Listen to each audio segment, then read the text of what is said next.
এখানে যে আলাপ আলোচনা হচ্ছে এটা একটা রস। ওই যে একটা পালা আছে না, আপনি আসলে হয়েছে যাই না, যে এক মন হওয়া চাই, নইলে তৈরি চলবে না ভাই, এক মন হওয়া চাই। তাহলে কেউ দু মনটা কোথায়? আপনার এখানে একটি মন, আপনার বাড়ি একটি মন, কারোর 3 মন, এখানে একটি মন, সংসারে একটি মন, হাতের কটা দূর করে যে সেখানে একটা মন। তাহলে 1 মন 2 মন 3 মন হবে না, 1 মন হতে হবে।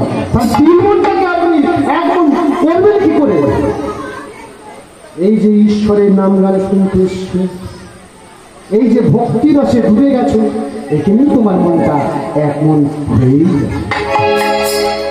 সবাই জয় কিছু ওমা। তাহলে একজন পাপী যদি মন ফেরায়, স্বর্গদূতেরা আনন্দ করে। আজকে আমি চুরি করতে যাচ্ছি,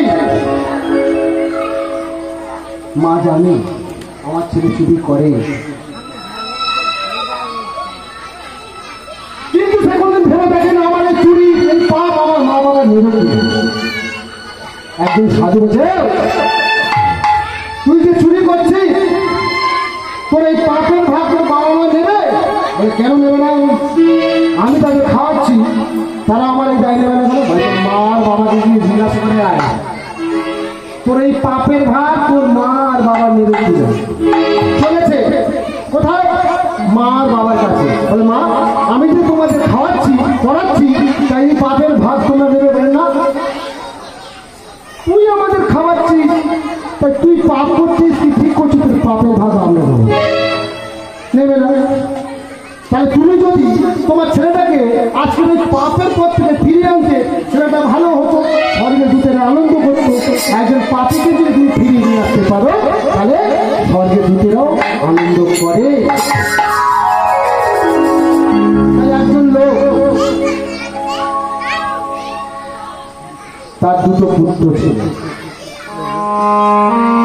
পুত্রদের নিয়ে খুব সুখী বাস করছিল, সেই সংসারে সুখ থাকে। আজকাল ছোট ছোট সংসার পাচ্ছে কেন? মা বাবার কাছ থেকে মা বাবারা বিয়ে দেয়, যে একটা নাতিপুতি হলো সঙ্গে সঙ্গে আলাদা হয়ে গেল। এই ছোট সংসার থাকলে কি হয়? সেই সংসারে সুখ থাকে, আনন্দ থাকে। কিন্তু বড় সংসার হলে বই যে হাতের হাড়ি বড়, ধান সিদ্ধর হারিয়ে ফেলতে ফেলতে জীবন বললেন ঝগড়া, তাই না? তাহলে ছোট সংসার হলে সুখ হয়। যেমন এই লোকটা